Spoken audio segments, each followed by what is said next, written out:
Como já foi indicado, agradecemos por você estar aqui. Nem preciso dizer que estamos aqui porque esta é uma questão muito séria.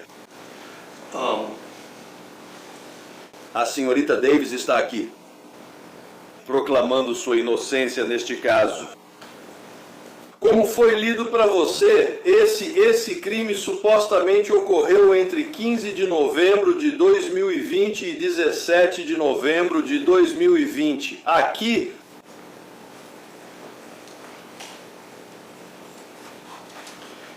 estamos, 13 de julho de 2026. Mais de 5 anos e meio depois.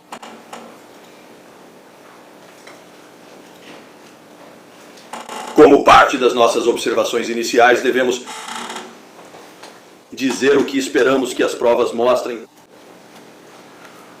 E também é minha responsabilidade como advogado da senhorita Davis destacar para vocês certas coisas importantes. Uma coisa com a qual advogados como eu e também os promotores estão sempre preocupados são as cronologias. Quando certas coisas aconteceram e em que horário. E é importante que você leve isso em consideração sempre que estiver ouvindo as provas neste caso. E ao decidir este caso.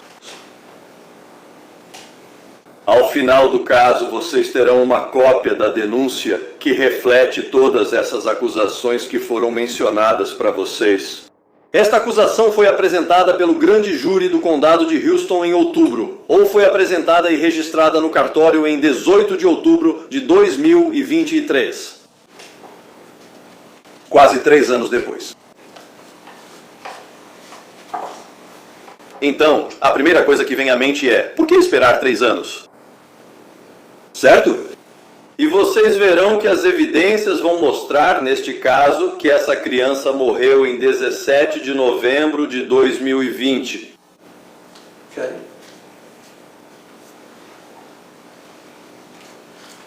Que foi feita uma autópsia nessa criança logo depois pelo GBI. Mas uma coisa que vocês vão ver é que os resultados da autópsia não foram divulgados por quase 1 ano. E você deve se perguntar por quê. Talvez o Estado possa esclarecer isso. Eu não sei. Vamos ver. Você vai ver que, como eu disse, o laudo da autópsia, onde o patologista afirmou que isso foi um homicídio, mas com base em uma laceração. Como eu disse, foi liberado, foi assinado pelo coroner, foi assinado pelo patologista do GBI, depois assinado pelo coroner, quase 1 ano depois. Certo? Então, isso nos coloca em 2021. 1 ano depois. E mais uma vez, nesse caso só houve denúncia 2 anos depois disso. Por quê? Essas são coisas que você pode levar em consideração sempre que estiver estudando este caso e ouvindo as provas deste caso. E nós vamos ouvir testemunhas neste caso. E sabe uma coisa que tenho certeza de que o juiz Adam chamou a atenção de vocês hoje e em algum momento o juiz Lumsden também vai chamar. Ao final deste caso é que o ônus da prova está sempre com o Estado para provar cada uma dessas acusações contra a senhorita Davis, além de qualquer dúvida razoável.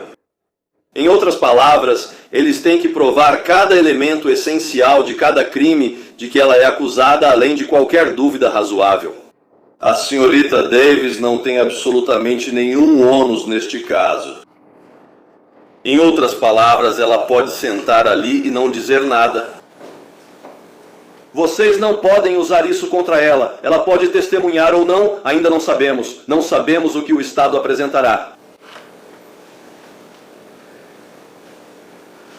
Mas no momento apropriado, o juiz vai instruir vocês que se ela decidir permanecer em silêncio, vocês não podem inferir, insinuar ou usar isso contra ela de nenhuma forma. Muitos dirão, ela precisa explicar o que aconteceu.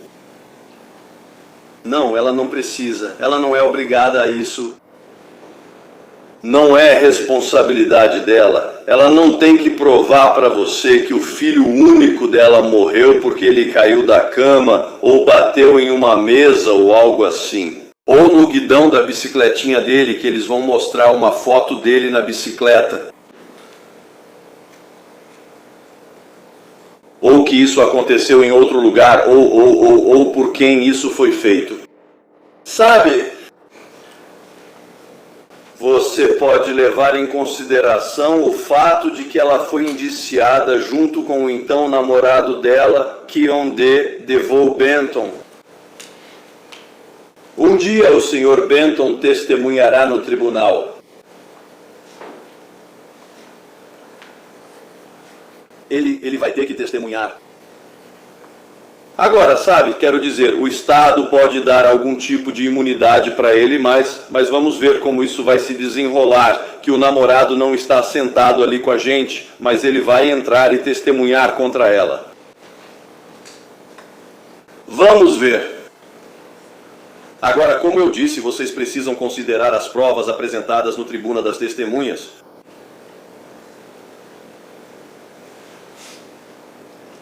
Este caso, e entendam,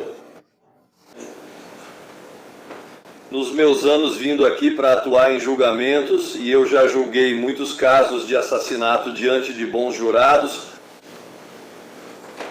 em que a acusação era de homicídio premeditado, homicídio doloso, e isso será explicado a vocês mais tarde pelo juiz, intenção prévia de matar, algo parecido com premeditação ou algo parecido com planejamento. Em outras palavras, alguém tinha maldade no coração. Vocês já ouviram o termo coração perverso e maligno? Vocês já ouviram isso antes? Por isso ocorreu um assassinato. Como alternativa, o Estado pode afirmar que se trata de homicídio decorrente da prática de outro crime. Com base em outro crime, uma infração antecedente, se preferir, que como resultado dessa infração antecedente resulta na morte de alguém, e o homicídio decorrente da prática de outro crime, o primeiro é crueldade contra crianças em primeiro grau.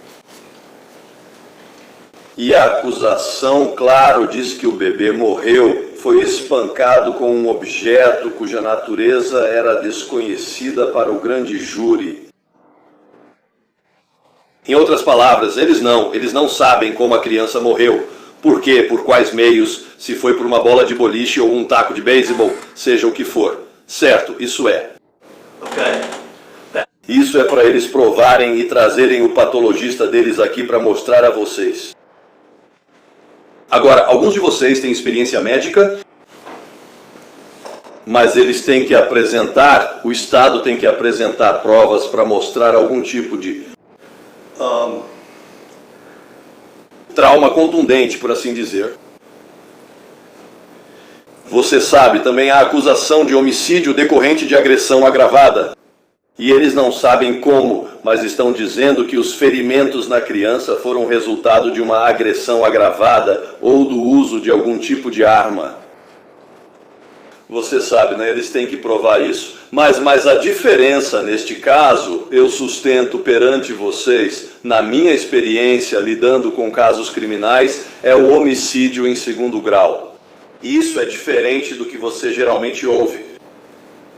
Em casos, isso normalmente é diferente do que você sabe. Se já participou de júris de acusação neste ou em outro condado, não vê muitos homicídios. No segundo grau, onde eles dizem que a criança morreu independentemente de intenção maliciosa, como resultado de algum tipo de falha ou negligência em buscar atendimento médico para a criança. E aqui as coisas ficam um pouco complicadas, certo? Agora, como eu disse, não sei se a senhorita Davis vai depor ou não, mas vocês verão isso. Na época em que isso aconteceu, ela tem 35 anos agora e era professora naquela época. Ela dava aulas pelo Central Georgia Technical College, onde lecionava em parceria com o distrito escolar do condado de Houston, além de ir ao condado de Jones. E ela estava dando aula nos dias em que essa criança... Haverá depoimento de que ele estava com dor de estômago. Você vai ouvir isso, tudo bem?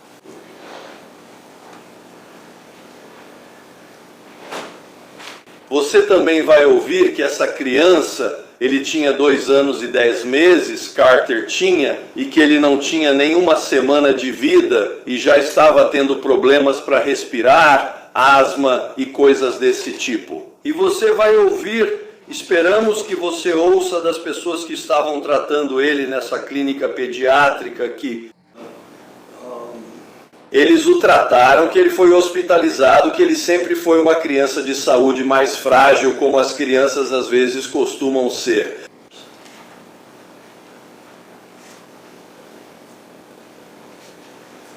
E que na época em que... E claro, o pai dessa criança é o Cadim. Kadim Ambrose, e vocês vão ouvir o depoimento dele. E ele morou com a senhorita Davis durante esse período. E eles falam sobre como eles, quero dizer, esperamos que o depoimento dele seja, supondo que ele esteja presente. Mas de qualquer forma, esperamos que eles digam que moraram juntos e depois o relacionamento deles terminou, certo? Mas durante o relacionamento deles, a decisão foi tomada pela senhorita Davis de se mudar. Ela se mudou para este condomínio perto da Lakeview Road, que fica a menos de 3 campos de futebol desse centro pediátrico para que ela pudesse ficar perto dos médicos. E vai ter um monte de gente que vai vir depor, eu acho, do centro pediátrico que a senhorita Davis costumava estar lá com o filho. Tudo bem?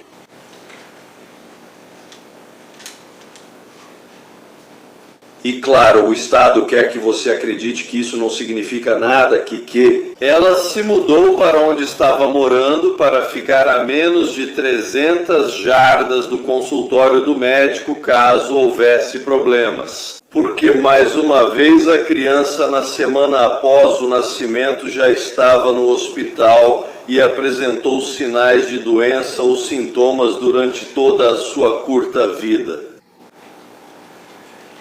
Você sabe, mais uma vez,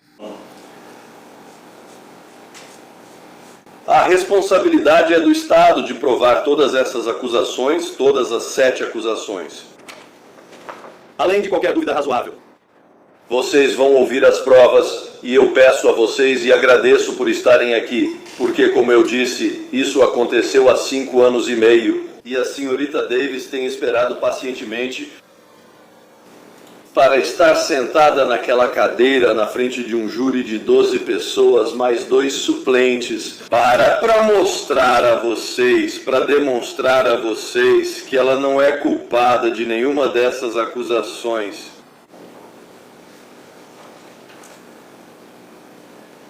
Vocês sabem, eu junto com vocês tenho aguardado pacientemente para ouvir o que as testemunhas da acusação vão dizer. Como o Sr. Doyne mencionou para vocês, este não é um caso de crime grave. Vocês sabem, existem 2 tipos de provas, há provas diretas e provas circunstanciais. E o Sr. Doyne afirmou em suas observações iniciais que não haverá testemunho ou prova direta. Essa senhora ou qualquer outra pessoa desferiu os golpes e acabou matando a criança? Certo, são provas circunstanciais, certo. Em outras palavras, a prova circunstancial que o Estado está apresentando é que... E claro, os médicos vão entrar aqui, ou o pessoal da área médica vai dizer, bem, com base na experiência deles... Lesões desse tipo podem ter ocorrido em qualquer momento entre 24 e 72 horas antes de alguém morrer.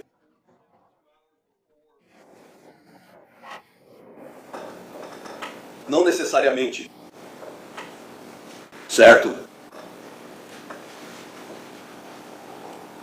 Novamente, não cabe à senhorita Davis vir aqui apontar o dedo para ninguém. Tentam provar que ela cometeu esses crimes.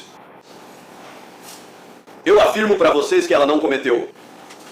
E sabe, mais uma vez, não sei o quanto posso ser enfático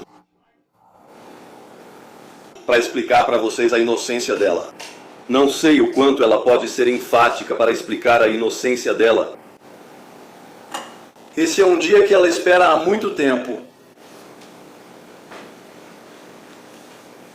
E sabe, vou poder fazer perguntas para as testemunhas do Estado. E sabe, mais uma vez, como mencionei antes, se houver algo que eu faça que te incomode ou faça você guardar ressentimento de mim, ela perdeu o único filho. O único filho dela? Há quase 6 anos.